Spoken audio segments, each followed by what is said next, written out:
Hello student, स्वागत है आप सभी का एग्जाम फ्रेंड 365 में। थंबनेल देखकर आपको समझ में आ गया होगा कि आज हम लोग क्या पढ़ने वाले हैं। तो हम लोग जो है बहुविकल्पी क्वेश्चन को अटेम्प्ट करेंगे। तो जैसे कि आपको दावा किया जा रहा है मैथ और साइंस के लिए कि आपको 20/20 और सामाजिक विज्ञान का भी हम लोग बहुविकल्पी और वर्णनात्मक प्रश्न को हल करेंगे। तो आज हम लोग पहले, ये हमारा साइंस वाला सेक्शन है, साइंस वाला सीरीज है, तो इसमें हम लोग जो है साइंस पे पहले चर्चा करेंगे।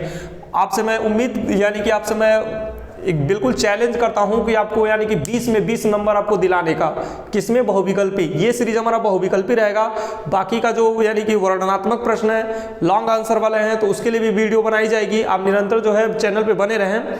तो यहाँ पर हम लोग 20/20 का मतलब यह है कि आज हम लोग 20-20 मैच खेलेंगे। जैसे 20-20 मैच है ना, वैसे हम लोग 20-20 मैच खेलने वाले हैं। तो आपको, मेरा मकसद यही रहेगा कि आपको एग्जाम में बिल्कुल यानी कि जो बहुविकल्पी 20 नंबर का आता है उसमें 20 में 20 नंबर आपको मिल जाए। अगर आपको 20 नंबर मिल जाता है तो बहुत हमारे लिए यानी कि खुशी की बात होगी, और निश्चित रूप से मिलेगा अगर आप नियमित वीडियो को देखते रहें तो। क्योंकि इसमें जो है एक एक प्रश्न जो है एग्जाम में पूछा हुआ और नहीं पूछा हुआ, जो भी एग्जाम ओरिएंटेड क्वेश्चन होंगे उन सभी क्वेश्चनों को लाया जाएगा। तमाम तरह की मार्केट में जितनी भी कंपनी की यानी कि जितनी भी प्रकाशन की विद्या है, आपका अवतार है, अरिहंत है, राजू है, जो भी निकले उन सबको जो है स्टडी करने के बाद उसमें मेन जो क्वेश्चन है उन क्वेश्चनों को जो है यहाँ पर आपको कंप्लीट करवा दिया जाएगा। अगर आप तैयारी करेंगे घर पे तो निश्चित रूप से कोई एक ही क्वेश्चन बैंक खरीदेंगे, उसी क्वेश्चन बैंक से लगाएंगे। यहाँ पर सारे क्वेश्चन बैंक रखे गए हैं और सभी क्वेश्चनों बैंक से आपको जो है सारे क्वेश्चन जो है, एक भी क्वेश्चन आपको छूटने वाले नहीं है। तो मैं पहले आपको थोड़ा सा इंट्रोडक्शन ये दे दूं कि यहाँ पर हम लोग, आपको जैसे कि पता है कि आपके विज्ञान में 4 भाग हैं।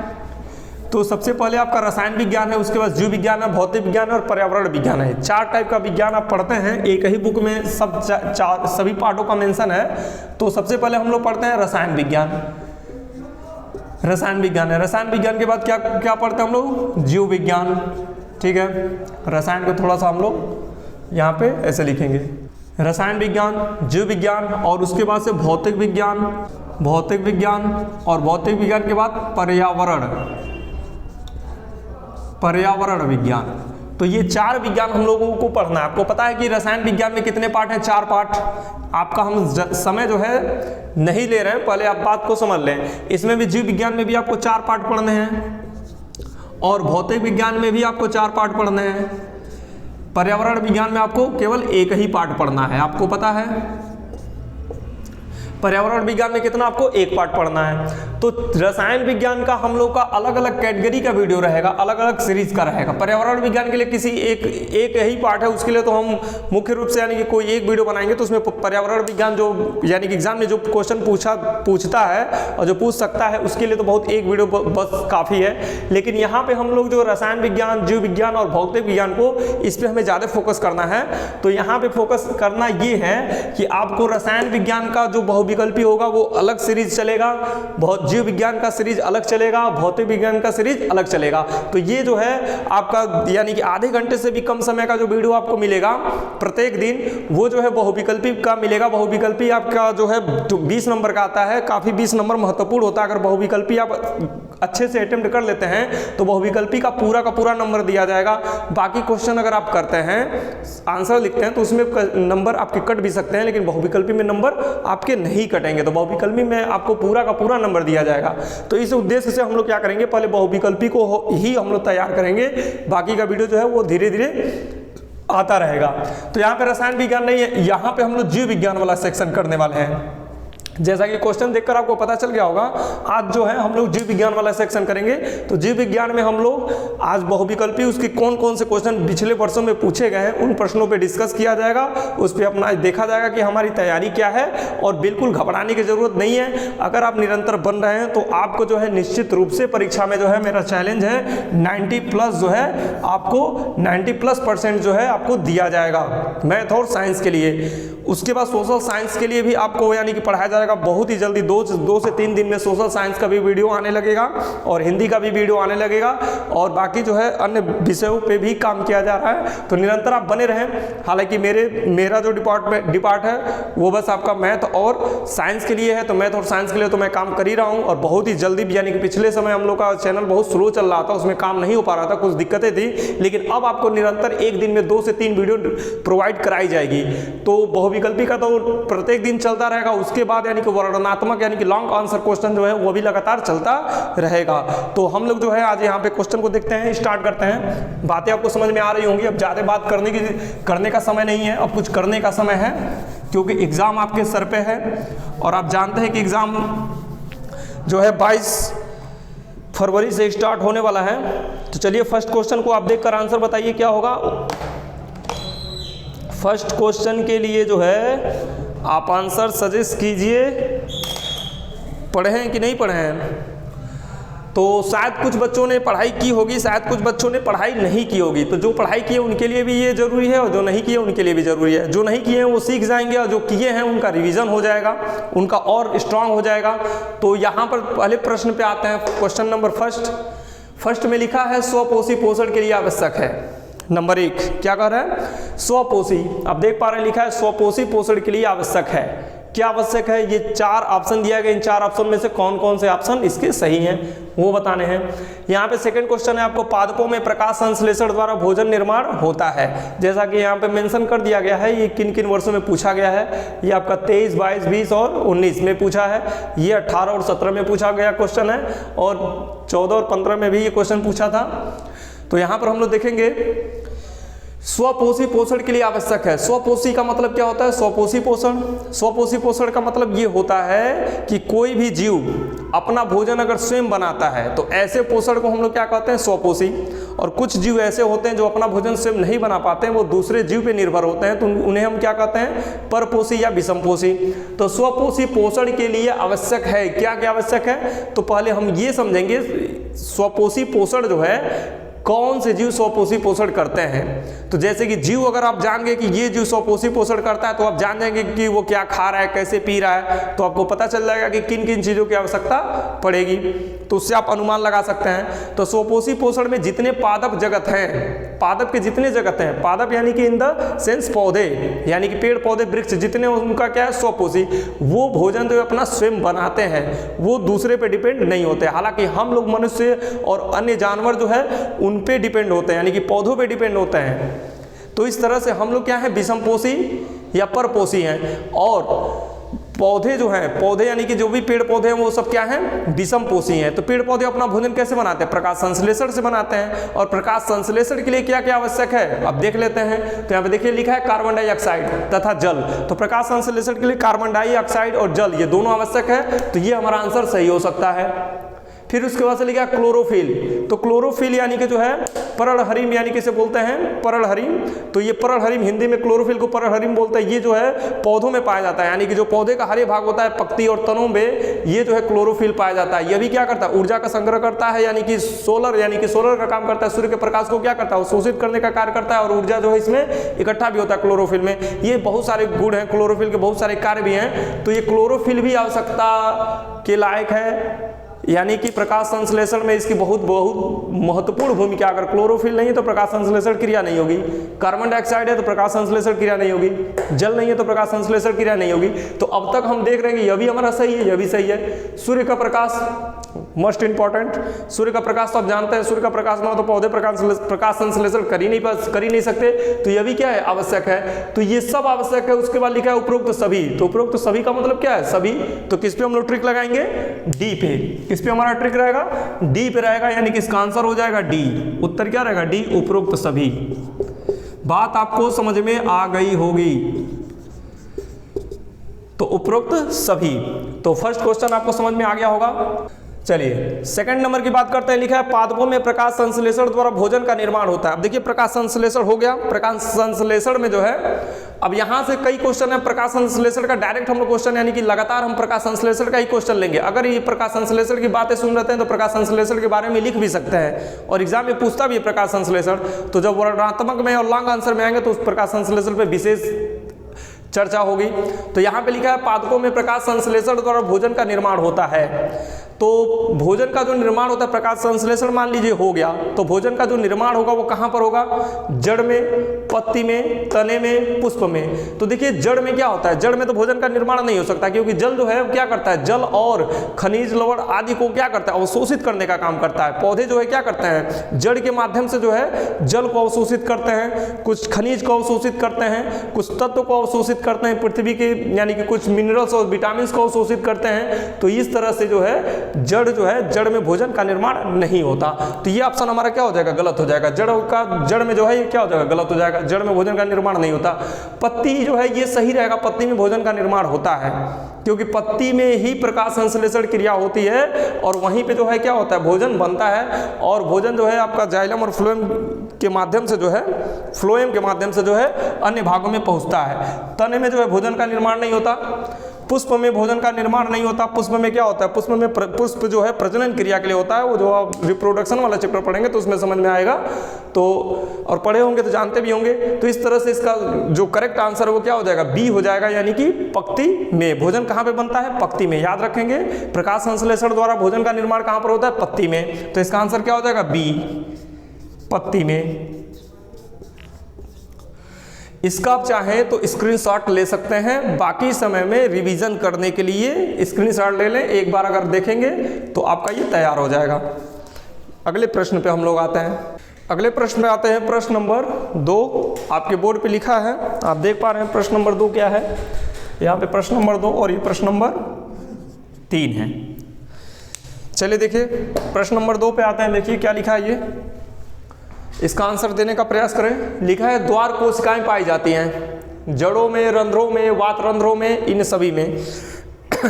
3rd नंबर का जो क्वेश्चन है, लिखा है क्लोरोफिल अवशोषित करता है जल, खनिज लवण, प्रकाश, ऊर्जा और ऑक्सीजन। जो बच्चों ने पढ़ाई की है उन लोगों को तो आंसर समझ में आ रहा होगा, वो कमेंट करके आंसर दे सकते हैं। तो यहाँ पे जो है हम लोग इसकी चर्चा करेंगे। द्वार कोशिकाएं पाई जाती है। द्वार कोशिका होती क्या है, सबसे पहले ये जानेंगे द्वार कोशिका क्या होती है, और ये जब जान लेंगे द्वार कोशिका क्या होती है तो उसको पता चल जाएगा कहाँ पर पाई जाती है। तो देखो सबसे पहले तो इसका आंसर जो है वो बी हो जाएगा, रंध्रों में। तो आपको पता होगा जो रंध्र जो होता है ना, वो कोशिकाओं का क्या होता है, कोशिकाओं का जो है, यानी कि कोशिकाओं में यानी कि आदान प्रदान करने के लिए जल वाष्प को और गैसों को आदान प्रदान करता है पौधों में से। तो उसी को हम लोग को क्या कहते हैं, रंध्र कहते हैं। रंध्र का मुख्य कार्य होता है, जैसे कि हम लोग श्वास लेते हैं ना, तो ऑक्सीजन को क्या करते हैं, ग्रहण करते हैं, कार्बन डाइऑक्साइड को क्या करते हैं, बाहर छोड़ते हैं। तो उसी तरह से पौधे भी तो सांस लेते हैं, यानी कि गैसों का विनिमय करते हैं। जैसे हम लोग गैसों का आदान प्रदान करते हैं वैसे वो भी करते हैं। तो जिस तरह से हमारे अंदर श्वसन होता है, पौधों में भी श्वसन होता है। तो जो पौधों का मुख्य श्वसन भाग जिससे होता है श्वसन, उसे हम लोग क्या बोलते हैं, रंध्र बोलते हैं। तो रंध्रों का जो आकार है, यानी कि पत्तियों में छोटे छोटे छिद्र होते हैं, छोटे छोटे छिद्र होते हैं पत्तियों में, और उसका आकार जो है ऐसे बनाया गया है रंध्रों का। ये जो है रंध्रों का आकार बनाया गया है यहाँ पे, हालांकि हम परफेक्ट नहीं बना पा रहे हैं। तो यहाँ पे द्वार कोशिकाएं होती हैं सेम के बीज के जैसे, ऐसे समझिए जो है द्वार कोशिकाएं होती हैं ये ऐसे। ये रंध्र, ये यानी कि रंध्र का क्या है, ये फिगर है। रंध्र जो ऐसे होता है, यहाँ पे ये छोटी छोटी जो है ना, यहाँ पे कोशिकाएं होती है, द्वार कोशिका जिसे बोलते हैं। तो ये क्या होती है, कभी कभी फूल जाती है, कभी कभी क्या होती है, सिकुड़ जाती हैं। तो ये जो है जब सिकुड़ जाती हैं तो क्या होता है, इनका जो है ये पैक हो जाते हैं, यानी कि द्वार जो है ना ये बंद हो जाते हैं। इसी ही क्या हम लोग बोलते हैं, द्वार कोशिका। ये जो छोटे छोटे हम गोल गोल से बनाए, इसी को क्या बोलते हैं, द्वार कोशिका। तो ये जो छोटा सा छिद्र जो आपको दिख रहा है यहाँ पे, ये बड़ा सा है लेकिन ये पत्तियों में होता है। कहाँ पर होता है, पत्तियों में। और छोटा छोटा छिद्र होता है, ऐसा होता है जो आंखों से दिखाई ना दे, बहुत ही सूक्ष्म छिद्र होता है। और यही सूक्ष्म छिद्र को हम लोग क्या बोलते हैं, रंध्र बोलते हैं। स्टोमेटा, इंग्लिश में इसको स्टोमेटा बोलते हैं, इसे हम लोग क्या बोलते हैं, रंध्र बोलते हैं, रंध्र। इस पे भी यानी कि लॉन्ग क्वेश्चन भी इस पे पूछता है, बड़ा आंसर यानी कि क्वेश्चन पूछता है इस पे विशेष, यानी कि आपको पढ़ाएंगे हम रंध्र के बारे में, तो बताएंगे सारी बातें। तो ये रंध्र जो होता है ना, ये जो यहाँ पे छिद्र दिख रहा है, इसी छिद्र के माध्यम से गैसों का क्या होता है, आदान प्रदान, यानी कि कार्बन डाइऑक्साइड क्या करते हैं, पौधे अवशोषित करते हैं, और ऑक्सीजन क्या करते हैं, निष्कासित करते हैं इसी रंध्रों के माध्यम से। और जब पौधों में जल ज्यादा मात्रा में हो जाती है तो उसको जल वाष्प के रूप में क्या करते हैं, इसी से जो है उसको रिलीज करते हैं, वातावरण में क्या करते हैं, रिलीज करते हैं। तो ये जो है आपका रंध्र जो होता है, यहाँ पे द्वार कोशिका होती है, ये खुलने और बंद करने का कार्य करती है। कभी कभी ये क्या होती है, सूज जाती है, सूजने के बाद फूलने के बाद क्या होती है, इसका यानी कि बीच का जो छिद्र है वो क्या होता है, बड़ा हो जाता है और सिकुड़ जाती है। तो द्वार द्वार क्या होता है, बंद हो जाता है। तो ये रात के समय अक्सर यानी कि बंद होती है, और प्रकाश संश्लेषण के समय यानी कि कोई निश्चित नहीं है कि रात के समय खुलेगी या बंद होगी, यानी कि जब ये प्रकाश संश्लेषण करेगी तो यहाँ से जो है जलवाष्प को भी यानी कि बाहर करती है। समय समय पर पौधे की वो स्थिति होती है, क्या क्या करती हैं, तो मुख्य रूप से हम ये समझेंगे कि यहाँ पे रंध्रों में यानी कि द्वार कोशिकाएं किसमें होती हैं, रंध्रों में। इसी को हम लोग क्या बोलते हैं, द्वार कोशिका, द्वार कोशिका कहते हैं। ये कहां पर होती है, रंध्रों में होती है। तो ऑप्शन हमारा कौन सा सही होगा, बी, रंध्रों में। जैसे कि श्वसन अंग जो हमारे पास जो श्वसन अंग है, उसी तरह से पौधों का श्वसन मुख्य श्वसन अंग क्या है, रंध्र है। नेक्स्ट क्वेश्चन पे आते हैं। क्वेश्चन नंबर 3 पे लिखा है क्लोरोफिल। सॉरी ये क्वेश्चन नंबर 3 नहीं, क्वेश्चन नंबर 1 2, ये क्वेश्चन नंबर 3 ये रहेगा। 1 मिनट, ये थोड़ा सा मिस्टेक हो गया, इसको आप ध्यान में रखें। क्वेश्चन नंबर 3 ये हमारा क्वेश्चन नंबर 3 है, और ये क्वेश्चन नंबर 4 रहेगा। ये जो है क्वेश्चन नंबर क्या रहेगा, 4 रहेगा। तो क्वेश्चन नंबर 4 पे आते हैं। क्वेश्चन नंबर 4 में लिखा है क्लोरोफिल अवशोषित करता है। तो क्लोरोफिल आपको पता है वो कहाँ पर होता है, पत्तियों में पर्णहरिम इसे बोलते हैं हिंदी में। अभी मैंने पिछला एक्सप्लेनेशन किया था, उसमें बताया था, एक्सप्लेन किए थे उसमें बताया था क्लोरोफिल क्या होता है। तो क्लोरोफिल जो है प्रकाश ऊर्जा को यानी कि सूर्य के प्रकाश को क्या करता है, अवशोषित करने का कार्य करता है। तो यहाँ पर हम लोग क्लोरोफिल अवशोषित करता है लिखा है, स्पष्ट क्वेश्चन आपसे पूछ लिया गया। यहाँ पे हम मेंशन नहीं किए, अभी भी आपका पिछले वर्ष में पूछा हुआ क्वेश्चन है। तो यहाँ पे देख पा रहे हैं, जल में, खनिज लवण में, प्रकाश ऊर्जा में, ऑक्सीजन। तो यानी कि यहाँ पे हम लोग ट्रिक करेंगे कहाँ पे, प्रकाश ऊर्जा, यानी कि क्लोरोफिल क्या करता है, प्रकाश ऊर्जा को अवशोषित करता है। तो ऑप्शन हमारा क्या हो जाएगा, सी। उत्तर क्या रहेगा इसका, सी रहेगा, प्रकाश ऊर्जा। प्रकाश ऊर्जा, याद रहे क्लोरोफिल किसका अवशोषण करता है, किसको अवशोषित करता है, आंसर क्या रहेगा, प्रकाश ऊर्जा। द्वार कोशिकाएं किसमें पाई जाती हैं, रंध्रों में। इसका आप स्क्रीनशॉट ले लें, और फोटो आपके पास मोबाइल में रहेगा तो उसका देख के आप रिवीजन भी कर सकते हैं। अगले प्रश्न को देखेंगे, आपके बोर्ड पे लिखा हुआ है। अगला प्रश्न लिखा है कि प्रकाश संश्लेषण के दौरान निम्न में से कौन सी एक क्रिया नहीं होती है। यह भी 2023 में पूछा है, पिछले प्रश्न में भी पूछा, उसको लिखा नहीं गया है, पिछले वर्ष में भी इसको पूछा गया है। तो फिर से हम लोग क्वेश्चन को पढ़ेंगे। प्रकाश संश्लेषण के दौरान आपको मैं बता दिया था, प्रकाश संश्लेषण पूरा यानी कि प्रकाश संश्लेषण से जितना क्वेश्चन पूछा है उसको हम लोग पहले लेंगे, उसके बाद से यानी कि एक एक टॉपिक करते करते हम लोग आगे बढ़ते चलेंगे। तो चलिए, प्रकाश संश्लेषण के दौरान निम्न में से कौन सी एक क्रिया नहीं होती, यानी कि यहाँ पे जो क्रिया दी गई है ना ऑप्शन में, 4 क्रियाएं दी गई हैं, इन चारों क्रियाओं में से कौन सी क्रिया नहीं होती। तो चलिए फर्स्ट क्रिया को हम लोग देखते हैं क्या है, कर क्लोरोफिल द्वारा प्रकाश ऊर्जा को अवशोषित करना। तो अभी हम आपको बताए थे कि क्लोरोफिल क्या करता है, प्रकाश ऊर्जा को अवशोषित करता है। तो ये क्रिया तो होती ही होती है, ये हमारा क्रिया होती है, निश्चित रूप से होती है। तो ये तो गलत हो नहीं सकता। प्रकाश ऊर्जा को रासायनिक ऊर्जा में परिवर्तित करना, यह भी क्या है, सत्य है। प्रकाश ऊर्जा को हम लोग किसमें प्रकाश ऊर्जा को हम लोग नहीं, यानी कि पौधे, प्रकाश ऊर्जा को पौधे जो है रासायनिक ऊर्जा में क्या करते हैं, उसको कन्वर्ट कर देते हैं, प्रकाश ऊर्जा को रासायनिक ऊर्जा में कन्वर्ट करते हैं। तो यह भी क्रिया होती है।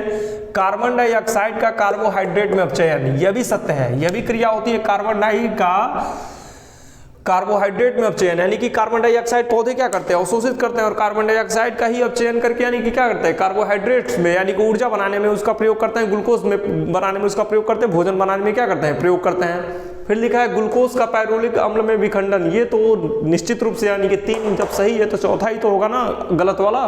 तो यानी कि इसमें कहा एक नहीं होती, कौन सी क्रिया नहीं होती, तो ये क्रिया जो है आपका नहीं होता।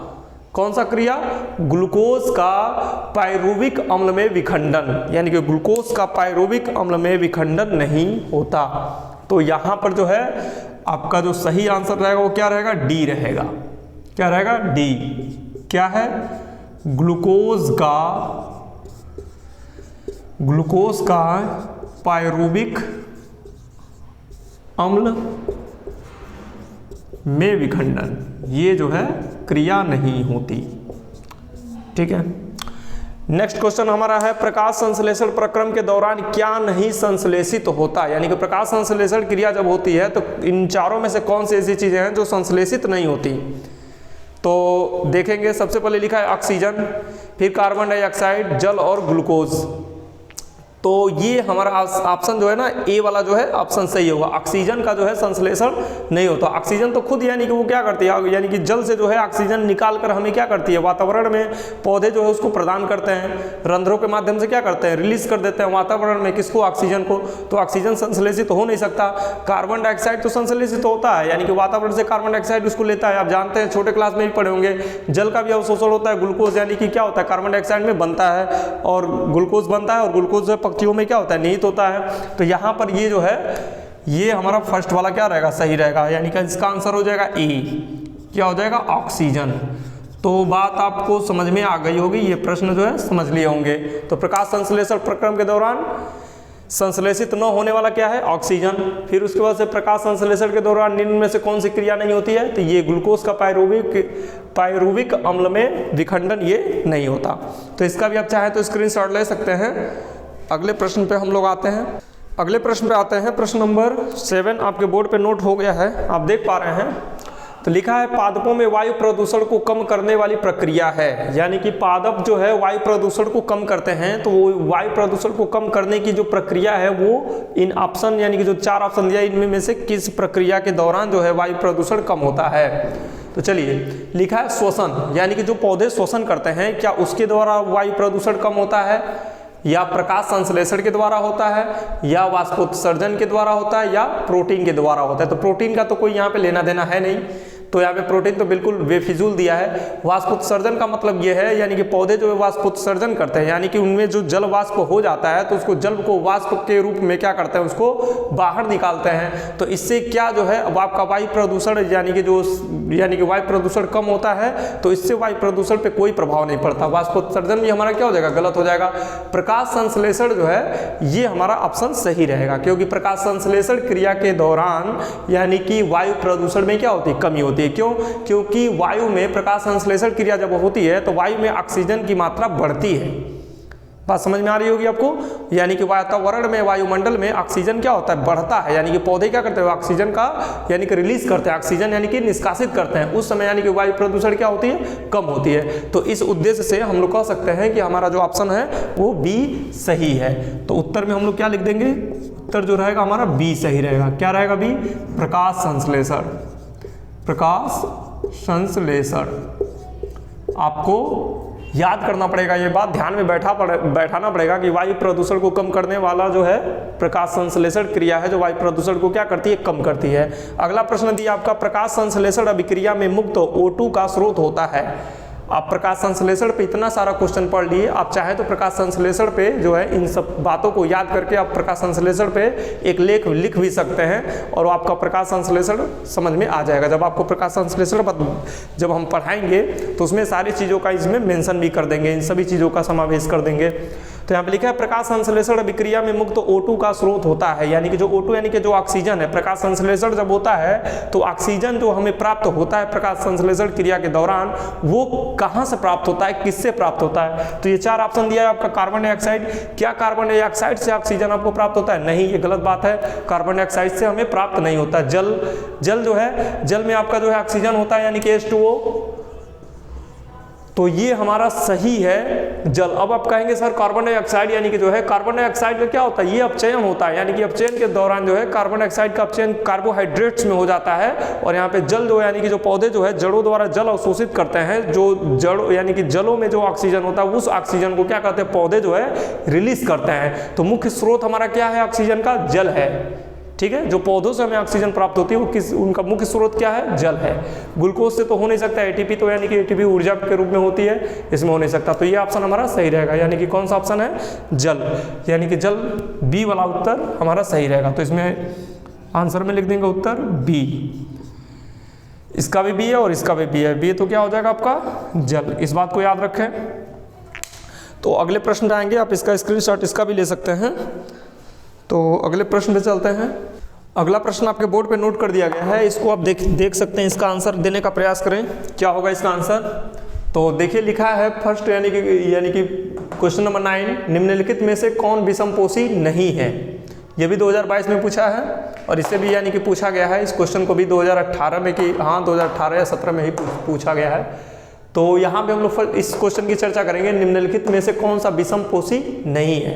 तो फफूंदी, फीता-कृमि, यीस्ट, मनी प्लांट। यानी कि विषमपोषी का मतलब ये हुआ, विषमपोषी नहीं है। विषमपोषी का मतलब क्या होता है? विषमपोषी वो होता है जो अपना भोजन स्वयं ना बनाए, दूसरे यानी कि जीव पे क्या हो, डिपेंड हो। तो फफूंदी जो है ना, ये दूसरे यानी कि जीव पे क्या होता है, डिपेंड होता है। ये फफूंदी जो है ब्रेड वगैरह जो होता है उस पे यानी कि जो फफूंदी बनता है उसी को हम लोग कहते हैं फफूंदी।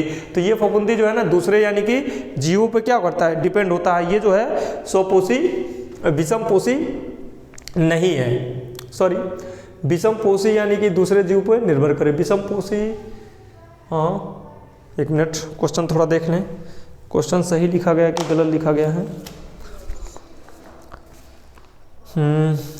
प्रकाश संश्लेषण, उसके बाद से प्रकाश, ठीक।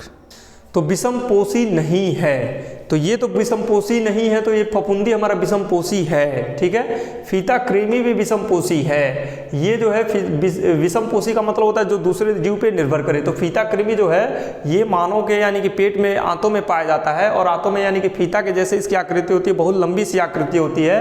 तो फीता-कृमि यानी कि जो भी यानी कि वो मानव या मनुष्य जो भी खाते पीते हैं उससे जो है आहार को पाता है। ये जो है यानी कि फफूंदी ब्रेड पे होता है, ब्रेड के यानी कि जो भी जीवाणु वगैरह होते हैं उनसे आहार को ये लेता है। तो ये भी किसी जीव पे ही निर्भर करता है फफूंदी, और फीता-कृमि भी किसी जीव पे ही निर्भर करता है।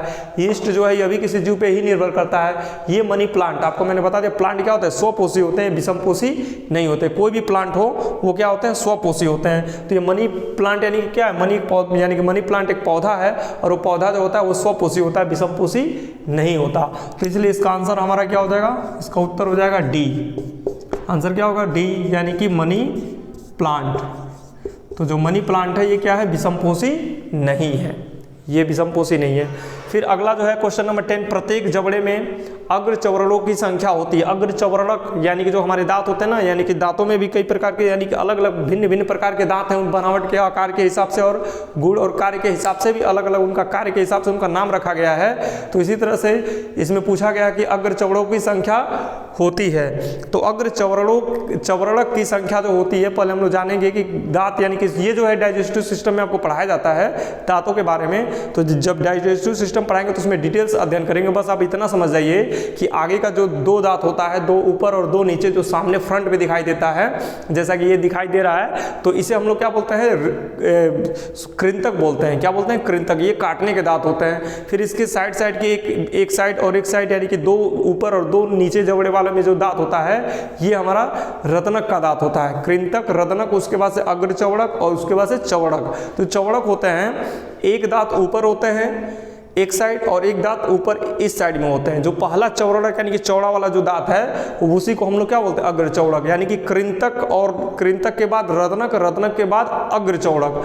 तो ऐसे समझिए, पहले यानी कि जो दो दांत होंगे ऐसे, ये दो दांत जो है कृंतक हो गए। कृंतक के बाद जो है दो दांत जो आते हैं ये लंबे लंबे से, एक जो है ऐसे और ये ऐसे, ये जो है आपका रत्नक हो जाएगा। कृंतक काटने वाला, रत्नक यानी कि उसको चीरने वाला। फिर बाद का जो है ये चौड़ा वाला जो आएगा एक, और एक चौड़ा इधर जो आएगा ये जो है चौड़क है। क्या है, अग्र चौड़क। फिर उसके यानी कि दो जो है चौड़क आते हैं, दो जो है चौड़क आते हैं।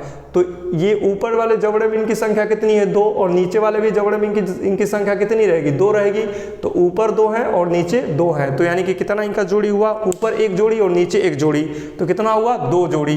तो इस तरह से हम कह सकते हैं क्या हो जाएगा, दो जोड़ी। अगर केवल चौड़क रहता, केवल चौड़क, तो वो कितना होता आपका, चार जोड़ी होता, क्योंकि दो ऊपर एक, दो जोड़ी ऊपर और दो जोड़ी नीचे। तो केवल अगर अग्र चौड़क पूछा है तो यानी कि ऑप्शन क्या हो जाएगा, ये बी सही हो जाएगा। अगर अग्र चौड़क न पूछ के केवल चौड़क आपसे पूछता तो यानी कि चार जोड़ी पे ट्रिक लगाते हैं। इस बात को आप ध्यान दीजिए। डाइजेस्टिव सिस्टम जब पढ़ाएंगे तो उसमें दांतों के बारे में भी ये बताई जाती है, ये भी चीजें हम लोग लिखते हैं। तो यहाँ पे इसका आंसर हो जाएगा आपका बी। क्या हो जाएगा, दो जोड़ी। दो जोड़ी का मतलब क्या हुआ, चार। दो जोड़ी का मतलब एक जोड़े में कितना होता है, दो वस्तुएं होती हैं, और दो जोड़े में कितनी हो जाएंगी, चार हो जाएंगी। तो इस प्रकार से आज जो है हम लोग सिर्फ इतना ही क्वेश्चन रखते हैं, बाकी क्वेश्चन हम लोग अगले यानी कि अगला जो भाग लाएंगे उसमें हम लोग अटेम्प्ट करेंगे। तो यानी कि बायोलॉजी का जो पहला पार्ट है जीव विज्ञान का जैव प्रक्रम, वो थोड़ा बड़ा है, आप इस बात को जानते हैं। तो उसमें कई टॉपिकें हैं, कई यानी कि कई चीज़ों को मिक्स करके यानी कि एक पार्ट बनाया गया है। तो इसमें हमारे क्वेश्चन थोड़े ज़्यादा हो सकते हैं, बाकी का जो पार्ट है उसमें क्वेश्चन कम आएंगे।